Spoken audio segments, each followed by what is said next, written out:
Good afternoon. आज हम पढ़ेंगे प्रोडक्ट एंड ब्रांड मैनेजमेंट के अंदर brand building issue in services. Brand building issue in services मतलब जिस ब्रांड से आप प्रोडक्ट परचेज कर रहे हैं उसकी सर्विसेज किस तरीके की है और वो किस तरीके से आप उसकी सर्विसेज को इशू कर रहे हैं, मतलब कि आप प्राप्त कर रहे हैं। तो जब आप ब्रांडेड प्रोडक्ट्स को परचेज करने की बात आती है तो आप किन किन एस्पेक्ट्स के थ्रू किसी ब्रांड को जज करते हैं और साथ ही साथ ये भी देखा जाता है कि उस ब्रांड की सर्विसेज कैसी है। कोई भी कस्टमर एकदम से किसी भी ब्रांड के प्रोडक्ट पर विश्वास या ट्रस्ट नहीं करता। पहले क्या होगा, दूसरे से एडवर्टाइजमेंट के थ्रू उसे इंफॉर्मेशन मिलेगी या दूसरा कोई उसके फ्रेंड्स या रिलेटिव्स जो उस ब्रांड या प्रोडक्ट को इस्तेमाल कर रहे होंगे उसके थ्रू उसे इंफॉर्मेशन मिलेगी कि आप ये वाला प्रोडक्ट जो है वो ट्राई करना, ये बहुत अच्छा है, आपकी हेल्थ के लिए अच्छा होगा, या हेयर प्रोडक्ट्स है तो आपके हेयर के लिए अच्छा होगा, स्किन प्रोडक्ट है तो ये स्किन के लिए अच्छा होगा। तो आप क्या करते हैं, सबसे पहले इंफॉर्मेशन को देखते हैं, देन फिर आप क्या करोगे, इंफॉर्मेशन के थ्रू आप क्या कर रहे हैं, उनकी तरफ अट्रैक्ट हो रहे हैं और फिर उस प्रोडक्ट को क्या करोगे, आप परचेज करोगे। देन फिर उसको क्या करोगे, टेस्टिंग के लिए पहले शॉर्ट फॉर्म में उसे परचेज कर लाओगे। फिर अगर आपको भी उसका रिजल्ट पॉजिटिव मिलता है तो देन फिर आप उसको कंटिन्यू उस प्रोडक्ट को ही, उस ब्रांडेड प्रोडक्ट्स को ही क्या करोगे, कंटिन्यू करोगे। तो ये सारी चीजें जो है वो क्या कहलाती है, ब्रांड की बिल्डिंग कहलाती है, जो कि एक ब्रांड की बिल्डिंग तैयार कर देती है। उसकी सुविधाओं को देखते हुए जब कोई ब्रांड जो है वो अच्छी सर्विसेज देते जाता है और कस्टमर्स उसकी सर्विसेज से क्या हो जाता है, अट्रैक्ट हो जाता है या उसको ट्रस्ट करने लग जाता है, तो फिर वो क्या क्रिएट हो जाती है, बिल्डिंग बन जाती है। ब्रांड की और कस्टमर्स के बीच एक स्टेबल रिलेशनशिप क्रिएट हो जाता है और ब्रांड की क्या बन जाती है, बिल्डिंग तैयार कर बन जाती है। उसकी सर्विसेज की बिल्डिंग तैयार करवाना ही क्या कहलाता है, आपका brand building, brand building issuing services कहलाता है। तो आज हम जानेंगे कि किस तरीके से जो कस्टमर्स रहते हैं वो किसी भी ब्रांड को एनालाइज करते हैं और फिर उस ब्रांडेड प्रोडक्ट्स को वो किस तरीके से परचेज करते हैं। तो सबसे पहले मैंने ये फर्स्ट एक ब्रांड का पिरामिड बनाया है। मैंने किसका पिरामिड बनाया है, ब्रांड का, जो कि क्या कर रहा है, डाउन से अप की तरफ जा रहा है। ये एरो आपको दिख रहा है, ये नीचे से किसकी तरफ जा रहा है, टॉप, लोअर लेवल से टॉप लेवल तक जा रहा है। तो लोअर लेवल से टॉप लेवल तक ये ब्रांड की बिल्डिंग तैयार कर रहा है। तो वो ब्रांड की बिल्डिंग किस तरीके से तैयार होगी, फर्स्ट होगा brand attribute least desirable and initiable. सबसे पहले आप कब जानोगे, उस ब्रांड की एट्रीब्यूट्स के बारे में जानोगे। ब्रांड एट्रीब्यूट्स मतलब उसकी इंफॉर्मेशन, उसकी मैन्युफैक्चरिंग कहां से हुई है, वो किस तरीके का ब्रांड है, सारी चीजों को पहले जानोगे। फिर लिस्ट डिजायरेबल, जो कि आपके लिए क्या है, अभी फिलहाल के लिए लिस्ट डिजायरेबल है, आपको क्या है उसकी जरूरत नहीं है, पर फिर भी आप उसकी तरफ अट्रैक्ट होंगे, उसकी इंफॉर्मेशन को कलेक्ट करोगे और उसके बारे में जानोगे।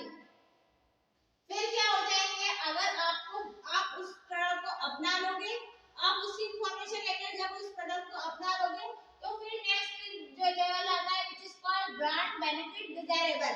फिर आप जब उस प्रोडक्ट को परचेज करते हो तो उसका फीडबैक अगर आपको अच्छा रिजल्ट प्रोवाइड करवाता है तो फिर आप क्या करोगे, उस प्रोडक्ट का, ब्रांड का बेनिफिट लोगे और उस ब्रांड के बेनिफिट्स से फिर आप क्या करोगे, उस ब्रांड के प्रोडक्ट को डिजायरेबल, मतलब कि फिर वो क्या हो जाएगा, आपके लिए कीमती हो जाएगा। जो इच्छाएं हैं वो ब्रांडेड प्रोडक्ट्स आपकी पूरी करना शुरू कर देगा। डिजायरेबल, डिजायर्स क्या होती है, नीड्स एंड वांट्स तो हमारी जरूरतें होती है और डिजायर्स क्या होती है, हमारी इच्छाएं होती है। हम कुछ प्रोडक्ट्स ऐसे प्रोडक्ट्स होते हैं जो कि आपके लिए क्या कहलाते हैं, डिजायरेबल कहलाते हैं। डिजायरेबल मतलब वो आपकी इच्छाएं है उनको खरीदने की। तो जब आप ब्रांडेड प्रोडक्ट्स को परचेज करेंगे तो किस लेवल पर परचेज करेंगे, वो आपकी शुरुआत में क्या रहेंगी, आपकी डिजायरेबल रहेंगी। फिर नेक्स्ट टॉप लेवल पर जाते हैं which is called value and belief. फिर उसकी आपको कीमत, वैल्यू पता चल जाती है उस ब्रांड की, अगर उसका ब्रांड अच्छा है निकला, आपने उस ब्रांड को यूज किया और उसका प्रोडक्ट ने पॉजिटिव रिजल्ट आपको प्रोवाइड करवाया, तो फिर उसकी वैल्यू जो आपकी नजर में है उस प्रोडक्ट की बढ़ जाएगी और फिर आपका क्या हो जाएगा, उस प्रोडक्ट के ब्रांड के ऊपर बिलीव यानी विश्वास जागृत हो जाएगा।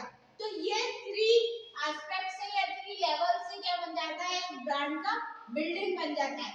एक ब्रांड जो है वो किस तरीके से तैयार होता है, सबसे पहले कोई भी कस्टमर क्या रहेगा, उस ब्रांड की एडवर्टाइजमेंट के थ्रू या जो भी अदर कस्टमर से उनके थ्रू इंफॉर्मेशन कलेक्ट करेगा, फिर उस प्रोडक्ट को क्या करेगा, वो सबसे पहले टेस्टिंग करेगा। कभी भी आप कोई भी प्रोडक्ट जो है वो ऐसे ही परचेस नहीं करते, सबसे पहले परचेस करके लाके क्या करते हैं, उसकी टेस्टिंग करते हैं। देन फिर आप उसको क्या करोगे, उस प्रोडक्ट की, और जब आपको कोई अच्छा फीडबैक उससे मिलेगा तो फिर आपको क्या हो जाएगा, उससे बेनिफिट होना शुरू हो जाएगी। जब आपको उससे बेनिफिट होंगे तो वो प्रोडक्ट आपके लिए क्या बन जाएगा, डिजायरेबल बन जाएगा। और फिर जाके आप क्या करोगे, उस प्रोडक्ट की वैल्यू एंड बिलीव, मतलब आपकी नजर में उस प्रोडक्ट की एक वैल्यू बन जाएगी और उसके ऊपर आपका एक बिलीव जो है वो हो जाएगा। आपको बिलीव हो जाएगा कि हाँ वाकई में वो प्रोडक्ट कैसा है, अच्छा है और हमारे लिए भी वो प्रोडक्ट जो है वो फायदेमंद है। तो ये क्या है, एक ब्रांड का क्या कर रहे हैं, एक बिल्डिंग तैयार कर रहे हैं। सबसे पहले आप इंफॉर्मेशन लेते हैं, देन फिर उसको टेस्ट करते हैं, देन फिर वो आपकी नजर में उसकी एक वैल्यू या बेनिफिट्स जो है वो प्रोवाइड हो जाते हैं। तो ये सारी चीजें जो है या ये 3 लेवल्स क्या तैयार कर रहे हैं, बिल्डिंग तैयार कर रहे हैं, किसकी, ब्रांड की बिल्डिंग। ये ब्रांड की एक बिल्डिंग बता रहा है जिसके थ्रू उसकी सर्विसेज, उसकी कंडीशंस या उसकी बेनिफिट्स जो है, सारी चीजें जो है वो बताता है कि वो ब्रांड जो है आपको किस किस तरीके से बेनिफिशियल है या किस किस तरीके से वो ब्रांड जो है आपको कौन कौन सी सर्विसेज प्रोवाइड करवा रहा है। तो ये क्या करता है, एक बिल्डिंग तैयार करता है किसकी, ब्रांड की। फिर नेक्स्ट हम बात करेंगे brand loyalty pyramid. Loyalty pyramid मतलब कि अब ब्रांड के बारे में जानेंगे। पहले तो एज अ कस्टमर्स आपने बिल्डिंग तैयार कर दी, ये क्या थी, कस्टमर्स के थ्रू कि एक ब्रांड जो है वो किस किस तरीके से आपको प्रोवाइड करवाता है। अब ये है ब्रांड लॉयल्टी पिरामिड्स, मतलब कि कस्टमर्स के थ्रू आपकी नजर में जब कस्टमर्स कोई पिरामिड बनाते हैं, कस्टमर लॉयल्टी पिरामिड्स या ब्रांड लॉयल्टी पिरामिड्स, मतलब कि जो कस्टमर्स है उनकी लॉयल्टी उस ब्रांड के प्रति किस तरीके की है। फर्स्ट है customers have zero brand loyalty, changing brand most for the price. सबसे पहले क्या होता है, मैंने अभी आपको जो ये लेवल पिरामिड बताया, ये क्या था, ब्रांड का पिरामिड था, जो कि ब्रांड आपके कस्टमर्स के साथ किस किस तरीके से लॉयल होता है ये बताया गया था। और सेकंड पिरामिड का मैं आपको बताऊंगी कि कस्टमर ब्रांड के साथ में किस तरीके से लॉयल होते हैं या कस्टमर ब्रांड की तरफ किस तरीके से अट्रैक्ट होते हैं। तो सबसे पहले हम पढ़ेंगे customers have zero brand loyalty. सबसे पहले अगर आप कोई भी प्रोडक्ट नया नया मार्केट में आता है तो उसके ऊपर जो लॉयल्टी रहती है कस्टमर्स की वो बिल्कुल भी नहीं रहती है। कस्टमर हर वक्त प्रोडक्ट क्या करता है, according to their needs and wants changes करता है। साथ ही साथ वो किसके अकॉर्डिंग चेंजेस करता है, most of the time price के अकॉर्डिंग। अगर आपके सामने मैं बहुत सारे प्रोडक्ट रख दूं तो आप किसको परचेस करेंगे, जिसका प्राइस कम है। किसके ऊपर आपने जज किया, आपने ब्रांड भी नहीं देखा, आपने नेम भी नहीं देखा, उसका रिजल्ट भी नहीं देखा, उसने टेस्ट भी नहीं किया, बट आपने डायरेक्टली किसे चूज किया है, प्राइस के अकॉर्डिंग किसी भी ब्रांड को चूज किया। अगर मैंने आपके सामने बहुत सारे प्रोडक्ट रख दिए या बहुत सारे भी 4-5 ही प्रोडक्ट रख दिए तो सबसे पहले आप क्या बोलोगे कि इन सब की प्राइस बता। मैंने एक का 10 रुपीस बता दिया, एक का 20 बता दिया, एक का 30 बना दिया, एक का 40 बना दिया, एक का 50 बता दिया। अब आप जो एक इस हिसाब से जज करोगे कि प्रोडक्ट्स तो ये सब सेम ही है, बस इसमें चेंजेस क्या है, इसके प्राइस चेंजेस है। बट आपने ब्रांड नहीं जज किया, जीरो ब्रांड लॉयल्टी, आपको जो है ब्रांड के बारे में कुछ नहीं पता, आपकी उसके प्रति लॉयल्टी भी नहीं है। आप क्या कर रहे हो, प्राइस के अकॉर्डिंग उसको जज कर रहे हो, तो आप क्या करोगे, 10 रुपीस वाला ले जाओगे। क्यों, किस हिसाब से आपने जज किया, प्राइस के अकॉर्डिंग आपने जज किया। तो जब आपको ब्रांड की बारे में कोई इंफॉर्मेशन नहीं रहती है या जब आप क्या करते हो प्राइस के अकॉर्डिंग किसी प्रोडक्ट को परचेज करते हो तो वो क्या कहलाती है, जीरो ब्रांड लॉयल्टी कहलाती है। फिर नेक्स्ट लेवल आता है satisfy customer with no reason to change brand. फिर क्या करता है कोई भी बिजनेसमैन क्या करेगा, सेटिस्फेक्शन अमाउंट पर वो क्या करेगा, किसी भी ब्रांडेड प्रोडक्ट्स को मार्केट में ले आएगा जिसकी प्राइस भी अच्छी ठीक ठाक मिनिमम या मैक्सिमम रहेगी और साथ ही साथ वो ब्रांडेड प्रोडक्ट्स में भी अवेलेबल होगा। तो फिर वो कस्टमर क्या करेगा, सेटिस्फाई हो जाएगा उस प्रोडक्ट से और सेटिस्फाई होने के बाद फिर उसके पास कोई रीजन ही नहीं बचेगा उस प्रोडक्ट को या उस ब्रांडेड प्रोडक्ट्स को चेंज करने के बाद। अगर आपको कोई ब्रांडेड प्रोडक्ट आपकी कन्वीनियंस की प्राइस पर मिल जाए तो फिर क्या आप उसको चेंज करोगे, नहीं करोगे। क्यों नहीं करोगे, भैया हमने अगर इसे चेंज कर दिया हमारे लिए तो ये प्रोडक्ट बेनिफिशियल है, अगर हमने इसे चेंज कर दिया तो ये क्या करेगा दूसरे प्रोडक्ट्स हमारी स्किन को, अगर आपको कोई स्किन प्रोडक्ट्स फॉर एग्जांपल आप खरीद कर लाते हो और आपको क्या है स्किन प्रोडक्ट्स जब आप बॉडी लोशन या कुछ भी खरीद कर लाते हो तो आप टाइम टू टाइम चेंज करते हो, तो चेंज करते हो प्राइस के लिए चेंजेस करते हो। बट अगर आपको ऐसी प्राइस पर वो प्रोडक्ट अवेलेबल हो जाए जो क्या कर रहा है दूसरे प्रोडक्ट से सेम प्राइस पर तो अवेलेबल है बट अच्छी क्वालिटी का है, तो फिर क्या आपके पास रीजन बचेगा उसे चेंज करने का, नहीं बचेगा। तो most of the time customers क्या करते हैं जब फिर उस प्रोडक्ट से सेटिस्फाई हो जाते हैं, उसकी प्राइस से भी सेटिस्फाई हो जाते हैं, तो फिर उनके पास कोई रीजन भी नहीं बचता उस प्रोडक्ट को चेंज करने का। नेक्स्ट हम भी बात करेंगे satisfy customer who would incur cost with the brand change। फिर वो कस्टमर्स क्या हो जाते हैं उस प्रोडक्ट से इतना ज्यादा सेटिस्फाई हो जाता है कि वो would incur cost with brand change, कि अगर उसकी कॉस्ट आपने थोड़ी बहुत बढ़ा भी दी, ज्यादा नहीं बट अगर थोड़ी, अब भैया कोई भी बिजनेसमैन को ज्यादा से ज्यादा डिमांड उस प्रोडक्ट की होने लगी है तो फिर वो थोड़ा सा वो भी करेगा कि हाँ थोड़ी प्राइस में क्या कर दूं मार्केट में बढ़ा दूं जिससे मुझे प्रॉफिट हो, क्योंकि बिजनेसमैन का मेन मोटिव क्या होता है प्रॉफिट अर्न करना। तो फिर आप क्या करोगे जब कस्टमर्स के ऊपर विश्वास हो जाता है या कस्टमर उस ब्रांड के ऊपर विश्वास करने लग जाते हैं तो फिर वो क्या करते हैं अगर बिजनेसमैन थोड़ी सी प्राइस इंक्रीज भी कर देता है तब भी वो क्या कर लेते हैं उसे परचेज करना पसंद करते हैं, क्योंकि कस्टमर्स को क्या हो गया उस ब्रांड के ऊपर विश्वास हो गया या उस ब्रांड के ऊपर उसका ट्रस्ट बन गया क्या ये ब्रांडेड प्रोडक्ट्स जो है वो अच्छी क्वालिटी में बिकता है या अच्छी क्वालिटी में हमेशा रहता है। तो फिर अगर थोड़ी बहुत उसकी प्राइस बढ़ा भी दी तब भी वो क्या बिकेगा अच्छी क्वालिटी में या अच्छे से बिकना शुरू हो जाएगा।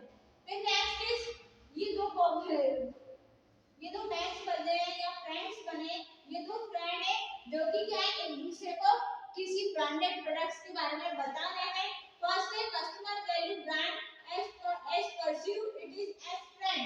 अब मान लीजिए दो फ्रेंड है, मैंने यहाँ पर ये दो फ्रेंड बनाए, मैं हूँ मेरी एक फ्रेंड है, अगर हम उसने कोई प्रोडक्ट परचेज करा तो वो क्या करेगी मुझे उसका इंफॉर्मेशन प्रोवाइड करेगी, या मैं कोई प्रोडक्ट को परचेज करके ला रही हूँ तो मैं उस प्रोडक्ट की इंफॉर्मेशन क्या करूंगी अपने फ्रेंड को बताऊंगी। तो हम दोनों ने क्या किया हमारे प्रोडक्ट से इंफॉर्मेशन एक दूसरे के साथ एक्सचेंज की।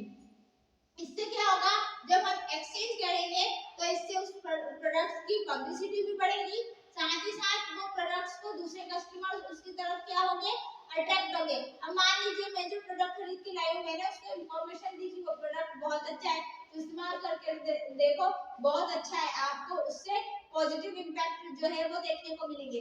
तो वो जो मेरी फ्रेंड रहेगा वो भी उससे परचेज कर खरीद लेगा, इससे क्या करेगा फिर वो दूसरे लोगों से और लोगों से मिलेगा, फिर वो और लोगों को बताएगा। इससे क्या हो रही है हमारी जो ब्रांड है प्रोडक्ट है उसकी पब्लिसिटी भी हो रही है, साथ ही साथ वो ज्यादा डिमांड पर वो ब्रांड क्या हो जाएगा बन जाएगा। तो ये क्या है फिर आप ऐसे ही ब्रांडेड प्रोडक्ट से क्या करोगे परचेज करोगे मतलब खरीदोगे। नेक्स्ट फिफ्थ स्टेप में आएगा customer is devoted to the brand. फिर कस्टमर क्या हो जाता है डिवोटेड हो जाता है, डिवोटेड मींस उसके ऊपर पूरी तरीके से निर्भर हो जाता है और साथ ही साथ उसका विश्वास उसके प्रति इतना ज्यादा हो जाता है कि वो विदाउट उस प्रोडक्ट के या उस ब्रांड के कंपनीज के अलावा किसी और प्रोडक्ट्स को वो खरीदना पसंद करता ही नहीं है। तो शुरुआत में आपने देखा कि वो क्या होता है, किसी भी कस्टमर्स को जब ब्रांड के बारे में नॉलेज नहीं होती तब which is called zero branding. फिर वो क्या करते हैं, मोस्ट ऑफ द टाइम क्या करते हैं, ऐसे प्रोडक्ट को परचेज करना चाहते हैं जो कि कम प्राइस पे मिलते हैं। पर जब आपके पास में कोई ब्रांडेड प्रोडक्ट्स, फिर सेकंड स्टेप है व्हिच इज कॉल्ड कि जब कोई बिजनेसमैन ब्रांडेड प्रोडक्ट्स को ही उसी प्राइस पर लाकर रख दे जिस प्राइस पर आप कस्टमर्स खरीदना चाहते हैं, तो फिर आप क्या करोगे, उसे ही परसीव करोगे। फिर थर्ड है satisfy customer who would incur cost। फिर अगर ज्यादा डिमांड बढ़ गई है मार्केट में, तो वो जो बिजनेसमैन है वो उसका थोड़ा सा प्राइस अगर बढ़ा भी देगा, तब भी आप क्या करोगे, वही प्रोडक्ट खरीदोगे। क्यों खरीदोगे, क्योंकि आपका विश्वास उस प्रोडक्ट की तरफ क्या हो जाएगा, ज्यादा हो गया है। फिर नेक्स्ट फोर्थ स्टेप है कि अगर दो फ्रेंड्स है वो एक दूसरे को इंटरचेंज करते हैं प्रोडक्ट की इंफॉर्मेशन, तो वो क्या करेंगे, उसी प्रोडक्ट को परसीव करेंगे जो कि आपको बताया गया है। क्यों परसीव करेंगे, क्योंकि आपको इस तरीके से उस प्रोडक्ट की पब्लिसिटी की गई है जिस तरीके से आप उस प्रोडक्ट की ओर क्या हो रहे हो, अट्रैक्ट हो रहे हो। पर last one is fifth one, fifth stage पे कस्टमर उस ब्रांड के ऊपर या उस प्रोडक्ट्स के ऊपर इतना ज्यादा डिवोटी हो जाता है कि बिना उस प्रोडक्ट्स के अलावा कोई दूसरा प्रोडक्ट या दूसरा ब्रांडेड प्रोडक्ट खरीदना पसंद नहीं करता। तो ये होते हैं ब्रांड्स के पिरामिड, और ये तैयार करते हैं एक बिल्डिंग ब्रांड की सर्विसेज के थ्रू या ब्रांड की इश्यूज के थ्रू। तो हमारा चैप्टर का नाम था brand building issue and services, कि ब्रांड की बिल्डिंग जो है वो किस तरीके से तैयार की जाती है या उसकी सर्विसेज को हम किस तरीके से परसीव या इशू करते हैं। तो ये दो पिरामिड थे, फर्स्ट है brand pyramid and second is brand loyalty pyramid. सबसे पहले तो मैंने ब्रांड पिरामिड का आपको बताया था कि 3 लेवल्स पे वर्क करता है। इस पिरामिड में मैंने आपको क्या बताया था कि ब्रांड आपके प्रति कितना लॉयल होता है और ब्रांड किस तरीके से आपको अट्रैक्ट करता है। फिर सेकंड जो ब्रांड लॉयल्टी पिरामिड बताया था कि जब आप ब्रांड को खरीदना चाहते हो तो कस्टमर्स क्या एनालाइज करता है, या कस्टमर ब्रांड से क्या अपेक्षा या डिजायर्स जो है वो रखता है कि उसके अकॉर्डिंग या उसकी नीड्स एंड वांट्स के अकॉर्डिंग वो ब्रांड जो है वो किस तरीके से मार्केट में अवेलेबल है। तो ये दो पिरामिड्स के थ्रू हमने क्या सीखा कि एक ब्रांड जब मार्केट में आता है या एक ब्रांडेड प्रोडक्ट जब मार्केट में आता है तो वो किस तरीके से जो है वो प्रोवाइड रहता है या किस तरीके से वो अवेलेबल मार्केट में होता है। तो ये था फर्स्ट ब्रांडेड पिरामिड, फिर सेकंड ब्रांड लॉयल्टी पिरामिड्स। इन दोनों के थ्रू हम ये एनालाइज कर सकते हैं कि जब आप ब्रांडेड बिल्डिंग की बात करते हैं या ब्रांडेड प्रोडक्ट की सर्विसेज की बात करते हैं तो किन किन एस्पेक्ट्स के थ्रू वो क्या किए जाते हैं, किसी प्रोडक्ट को आप जज कर सकते हो। इसी के साथ ब्रांडेड बिल्डिंग सर्विसेज का ये वाला टॉपिक जो है वो फिनिश होता है। नेक्स्ट लेक्चर में हम पढ़ेंगे इसके आगे के कुछ टॉपिक्स के बारे में। तो तब तक के लिए thank you so much and keep watching and share करें। Thank you.